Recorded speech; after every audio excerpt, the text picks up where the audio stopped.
What lies in front of you is a 2004 Honda Accord with 100,000 miles. Now, the Honda Accord was introduced in 1976 when Honda was a failing brand, looking for something to revitalize itself to keep itself from falling underneath. The Accord, when it was introduced in 1976, was originally a two-door hatchback, and it took off tremendously and had various facelifts since then. There are 10 generations of the Accord since it was introduced in 76, this one being the seventh generation, running from 2002 to 2007. Now, among the various facelifts that the Accord has seen, it was even sold as a hatchback during the 80s and early 90s. The Accord also has amassed over 400,000 sales in 1990 up to 2001, since it has not surpassed 400,000 since that year. The Accord still comfortably rests at 322,000 and has grown into America's most famous midsize sedan.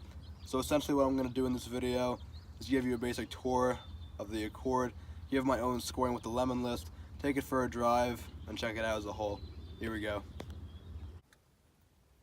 So the first odd feature about the Accord, if you saw my video about the Pilot, since this is not the fancy touring edition of the Accord, Honda decided to leave out these features with 3 buttons that do absolutely nothing when you press them.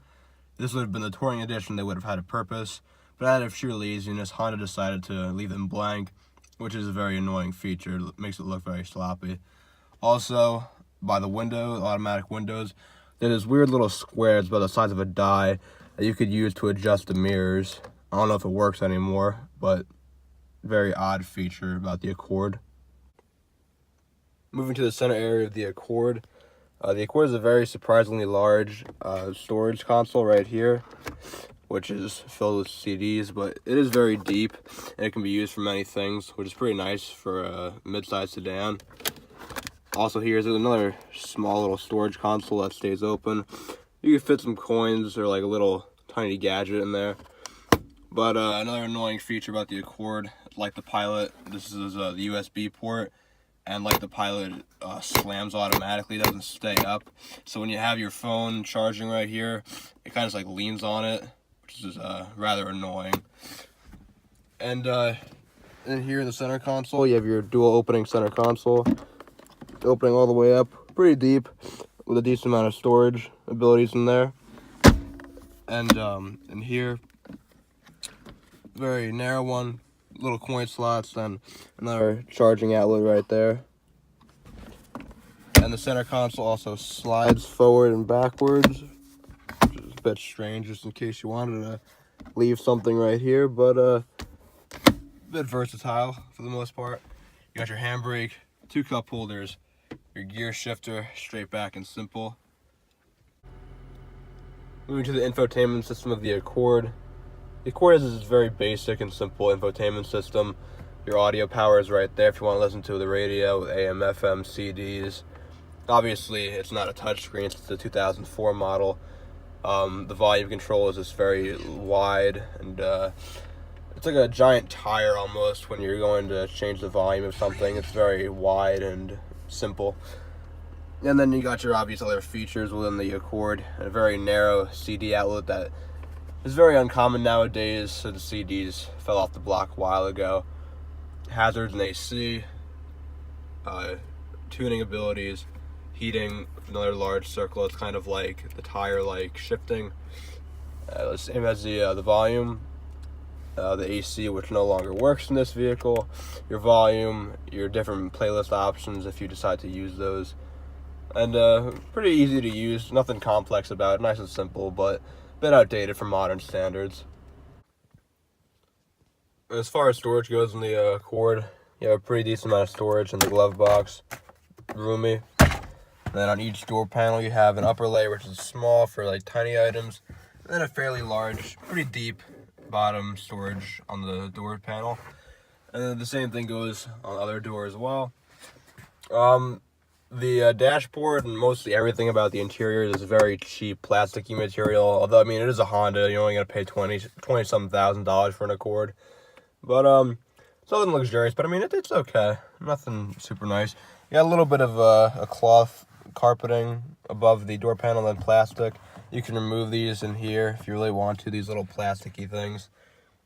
Your speaker jack right there. And legroom in the passenger seat. I mean, you can move the seats back manually, but I'm about 5'11". It's pretty roomy in a passenger seat for a mid-size sedan, so it's pretty good for an Accord. Moving into the back seat of the Accord, it's somewhat comfortable. You have these very hard cloth seats, very stiff. It's not like a plush leather. They're not uncomfortable, but they're mediocre. It's a very stiff cloth, though. Storage-wise, it's pretty decent. You have two back seat storage compartments. Just like the front, you have the upper panel for storage in the door, and the lower panel. A better look at it here. It's a little shallow one right here. It's like a cup holder here, and then another storage for larger items. One weird thing about the back seats of the Accord, the stitching on the side of them almost looks like a zipper for like a jacket or something like that. You can see that they're on both sides of each seat. Very strange look to it, like zippery. There's nothing there zipper wise, but it was a very strange feature about it. And then moving here, you have the drop down, very stiff little cup holders, nothing fancy. And then a lock that can get you to the trunk of the vehicle as well. And then a little armrest in case you want to use it when you're driving. So pretty versatile back seat, nothing over complicated or anything, but it's fairly nice. And storage wise on the Accord, the trunk is fairly spacious. It's much roomier than one would expect. Back here you have a little side opening jack with small tools. A little clip if you want to attach anything to this lower piece right here. And an overall just roomy trunk, and then if you want to get to the back seat, there's a little opening, as I mentioned, in the back seat. But it's yeah, it's pretty roomy for a mid-sized sedan for the most part. Underneath the hood of the Accord, you have your 2.4-liter automatic V4 or 4-cylinder. Pretty full engine in the small compartment. It's loaded with a bunch of features. Got your windshield wiper fluid over there, all these generic features inside. The 4 cylinders right there, and it's nothing too powerful, but it's a well reliable engine for a Honda as usual. So getting behind the wheel of the Accord, the acceleration is very sluggish and slow. Granted, it's a 4-cylinder. The visibility in this car is very nice. You can see almost everything. You have a very large windshield. It's fairly comfortable with the cloth seats. It's not like a nice silky leather that you can kind of like sink in and enjoy a nice joyride in. It's okay. You really gotta give the gas a pretty good push to get it to move though. Like it's 50 here, and I feel like I'm like putting my foot through the floor just to get it up to 50 almost. As far as bumps go, you feel almost everything when you're driving this thing. You are very low to the ground, and it's very bumpy. A lot of road noise you can hear in and out of the vehicle as well.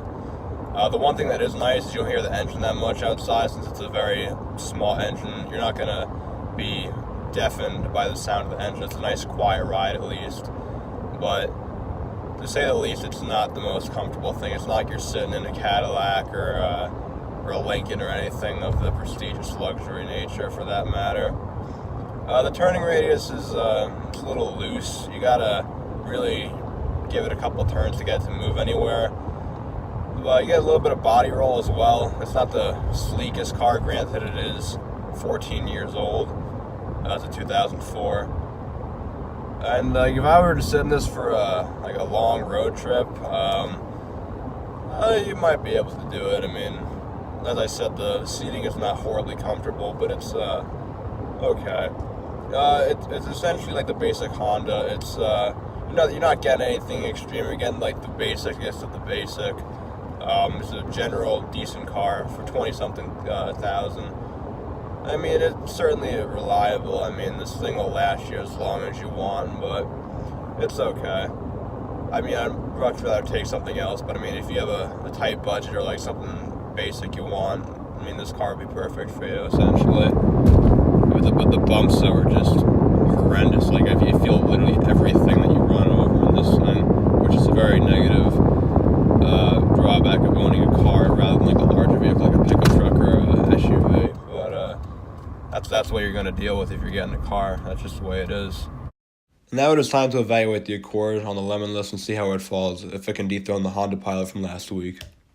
Starting with the exterior, The Accord is nothing flashy. It's very basic and simple. Doesn't stand out. It's very basic, so it earns a 3 for the exterior. Interior as well is not very flashy. It's very cheap and plasticky. Very hard and uncomfortable cloth seats. Very ugly and basic. Nothing super fancy, so it earns a 3 for the interior. Road trip, as I just mentioned, the cloth seats are not very comfortable. Honda seats are typically very stiff, nothing like you can sink back in, earning a 3 for the road trip. Visibility on the Accord is fine, lots of open areas and glass to see, so it earns a 7 for the visibility. MPG, the Accord's combined estimated miles per gallon is 29 miles per gallon, which earns it a 6 on the MPG list. Storage on the Accord is okay. It's not an SUV by any standards, but it's not lacking in storage. It's got a decent amount of trunk space for mid-size sedans, but it earns a 6 for the storage. Purpose on the Accord, the Accord is meant to be a reliable vehicle with decent MPG that'll get someone from point A to point B without any frustration or hassle. Honda is a very reliable brand, and the Accord serves its purpose well, earning an 8 for its purpose. As far as wishlist goes on the Accord, there's much I could ask for. Smoother seats, better handling, a more updated infotainment and music system, not having the empty keys, and maybe a tiny bit more storage, earning a 4 on the wish list. Handling on the Accord is poor. I gave it a 3. Driving it, I felt I had to put my foot basically down to the very bottom of the floor to get it to move anywhere. The steering was a bit weak, and it felt like it was a little bit loose when driving it, so I gave it a 3 out of 10. As far as excitement goes, nobody is going to be excited by driving an Accord. You're going to see 30 of these in your development alone. It's an extremely popular car. There's nothing fancy about it. There's nothing sporty about it. It's just a generic sedan, earning it a 2 for the excitement. As far as stupidity goes, the empty buttons on the left side, since it's not the full-end model, is quite annoying. The USB port snapping closed automatically is a very stupid feature. Storage is mediocre, so it earns a 6 out of 10. Price, the Accord earns an 8. You're going to get a very reliable vehicle for 20-something grand. Honda's an extremely reliable vehicle. The engine usually lasts forever, so it gets an 8 out of 10 on the price. Engine responsiveness on the Accord is extremely poor. As I said, I felt like I had to put my foot practically to the ground to get it to move at all. Turning was very slow, and just driving it was weak, so it gets a 2 out of 10 for the engine responsiveness. And overall amenities in the Accord is very basic and simple. It's nothing excessive. It's very lackluster and basic, earning a 4 for the overall amenities. So add all of those together for a total of 65 out of 140. Divide that by 14 as the amount of categories, and the Accord is a 4.64, placing it behind the Pilot in week 2, making it a somewhat close of a score, making it the worst that I've reviewed, but yet again, the second best at the same time. So thank you for watching. Stay tuned. There's much more to come. Thank you.